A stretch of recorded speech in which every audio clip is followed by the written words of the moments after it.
इस बात को याद रखना कि मैं बहुत जल्दी मर जाऊंगा।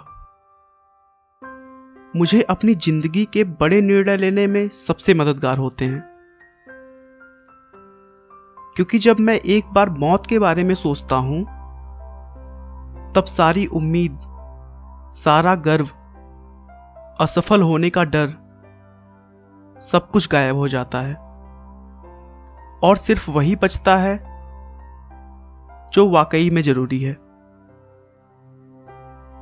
ऐसा कहना है दुनिया के सबसे प्रभावशाली एंटरप्रेन्योर स्टीव जॉब्स का,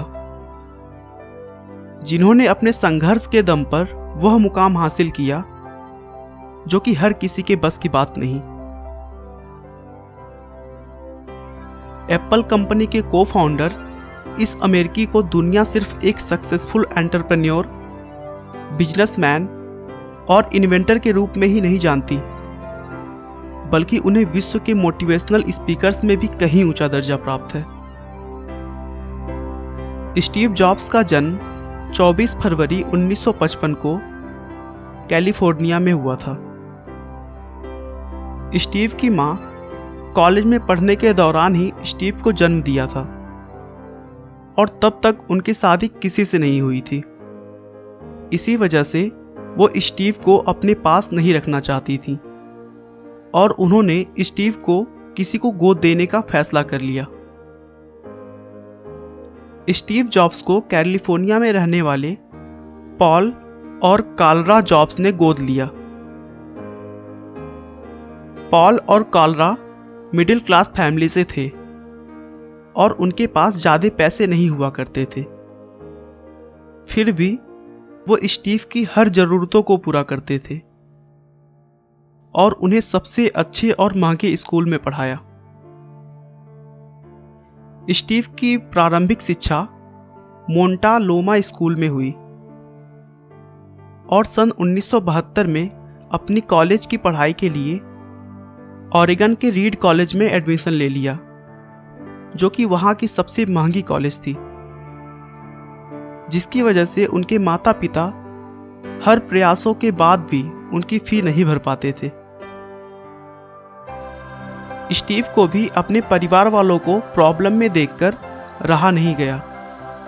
उन्होंने फी भरने के लिए वीकेंड्स में कोल्ड ड्रिंक के बॉटल्स बेचना स्टार्ट कर दिया और पैसे की कमी के कारण पास की मंदिर में जाकर वहां मिलने वाले मुफ्त खाना खाने लगे। अपने होटल का किराया बचाने के लिए अपने दोस्त के कमरों में जमीन पर ही सो जाया करते थे। इतना कुछ करने के बावजूद पूरी फी नहीं जुट पाती थी और अपने माता पिता को कड़ी मेहनत करता देख उनसे रहा नहीं गया और उन्होंने कॉलेज छोड़ दी। उसके बाद उन्होंने अपना पूरा समय अपने पहले से सोचे हुए बिजनेस पर लगाने लगे।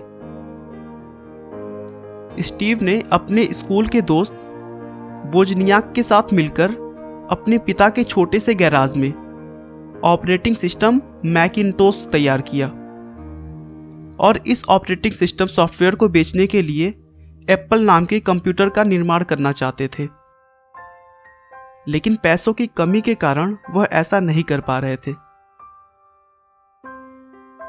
उनकी यह समस्या उनके एक मित्र माइक मर्कुल्ला ने दूर कर दी और उसके बाद सन 1976 में मात्र 20 वर्ष की उम्र में उन्होंने एप्पल कंपनी की शुरुआत की।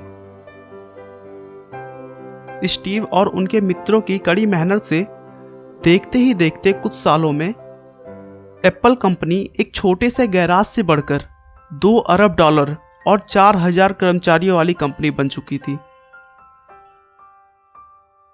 लेकिन स्टीव की यह उपलब्धि ज्यादा देर तक नहीं रही।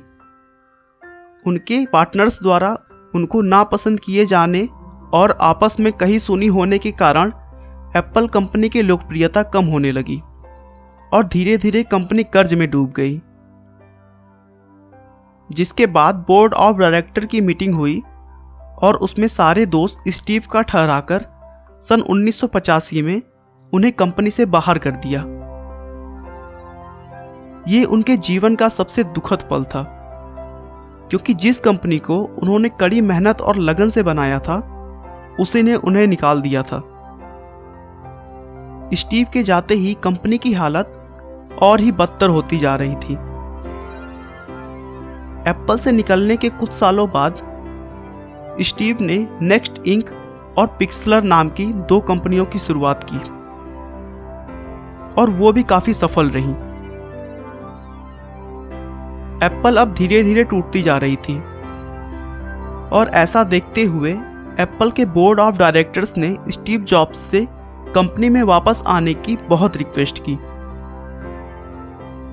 1996 में स्टीव ने फिर से एप्पल ज्वाइन कर लिया और पिक्सलर को एप्पल के साथ जोड़ दिया। स्टीव अब एप्पल के सीईओ बन गए थे। जब स्टीव वापस एप्पल में आए थे, उस समय एप्पल में करीब 250 प्रोडक्ट्स थीं। उन्होंने आने के बाद अगले कुछ सालों में इसकी संख्या 10 कर दी और केवल 10 प्रोडक्ट्स पर अपना ध्यान केंद्रित करने लगे। उनका मानना था कि प्रोडक्ट की क्वांटिटी नहीं, क्वालिटी में ध्यान देना चाहिए। सन 1998 में उन्होंने iMac को बाजार में लॉन्च किया, जो काफी लोकप्रिय हुआ, और उसके बाद एप्पल ने कभी भी पीछे मुड़कर नहीं देखा, और फिर iPad और iPhone भी लॉन्च किए। 5 अक्टूबर 2011 को पेनक्रिएटिक कैंसर के कारण कैलिफोर्निया में स्टीव जॉब्स का निधन हो गया। लेकिन आज भी उनकी लोकप्रियता पहले की तरह ही बरकरार है। स्टीव का कहना है कि जो लोग इस बात को पागलों की तरह सोचते हैं कि वो दुनिया बदल सकते हैं, सच में वह दुनिया को बदलते हैं। आपका बहुमूल्य समय देने के लिए बहुत बहुत धन्यवाद। इस वीडियो को लाइक करके आप हमारा मनोबल बढ़ा सकते हैं। मैं हर रोज एक नई इंस्पिरेशनल और मोटिवेशनल वीडियो के साथ आता हूं। दोस्तों, अगर आप हमारे वीडियो को मिस नहीं करना चाहते तो कृपया चैनल को सब्सक्राइब कर लें। आपको यह कहानी कैसी लगी हमें कमेंट करके जरूर बताएं। धन्यवाद।